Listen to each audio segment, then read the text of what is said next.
السلام عليكم ورحمة الله وبركاته. ازيكم عاملين ايه؟ يا رب تكونوا بخير. معاكم النهاردة فيديو جديد، وصفة جديدة، وهنعمل مع بعض وصفة سهلة وبسيطة ومتوفرة في كل بيت. هنعمل حلقات البصل المقرمشة، حلوة جدا، اخدة لون حلو قوي، وكمان الكفر مقرمش قوي. يلا بينا نشوف هنعملها ازاي مع بعض. اول حاجة معانا البصل بتاعنا، هنحاول اننا نقطعه لحلقات متساوية، يعني حوالي سمك الحلقات 1 سنتي. خلاص طبعا البصلاية الواحدة بتعمل معاكي كمية كبيرة جدا.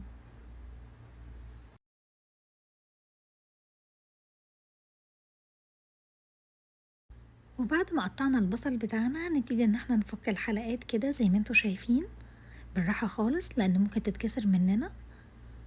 نحاول ان احنا كده نفكها، طبعا بتعمل معانا كمية كبيرة جدا زي ما قلت لكم.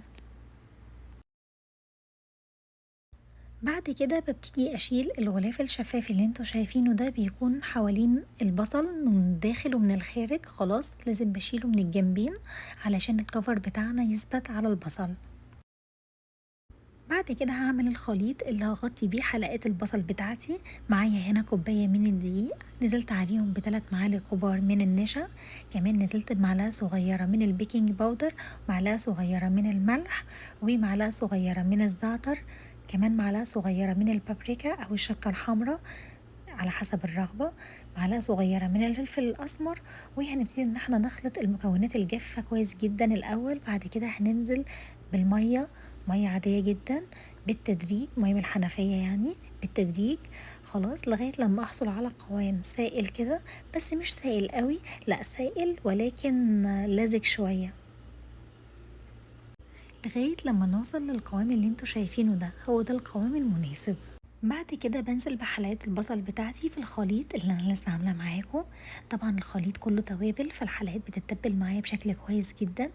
طبعا تقدري تحطي التوابل اللي انتي بتفضليها واللي انتي بتحبيها، مش شرط ان انتي تلتزمي بالتوابل اللي انا حطيتها، تقدري تحطي اللي انتي حباه، ولو حابه تكون سبايسي تقدري طبعا تضيفي شطه حمراء، براحتك خالص. بعد كده بنزل في البقسماط زي ما انتوا شايفين، ده بقسماط جاهز. لو مش متوفر عندك بقسماط جاهز تقدري ان انتي تعمليه في البيت بالعيش الفينو، تحمصي العيش الفينو وتكسريه، بس اهم حاجه يكون يكون خشن شويه، خلاص لان حلقات البصل المقرمشه بتكون احلى بالبقسماط الخشن مش الناعم. تمام.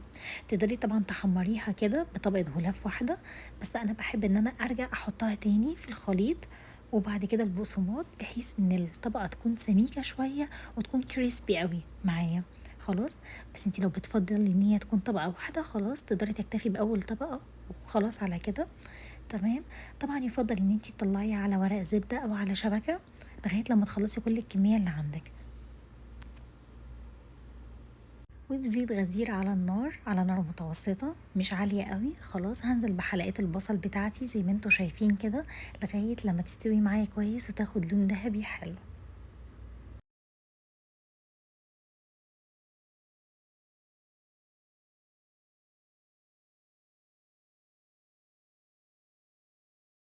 وده الشكل النهائي لحلقات البصل. عايزه اقول لكم انها طالعه مقرمشه جدا وطعمها حلو قوي، كمان اخده لون جميل قوي زي ما انتوا شايفين. آه طبعا لازم نطلعها على شبكه زي ما اتفقنا علشان تفضل مقرمشه معانا لاطول فتره. وبس كده، يا رب الفيديو يكون عجبكم، وصفه النهارده تكون عجبتكم. اشوفكم في فيديو جديد ووصفه جديده، والسلام عليكم ورحمه الله وبركاته.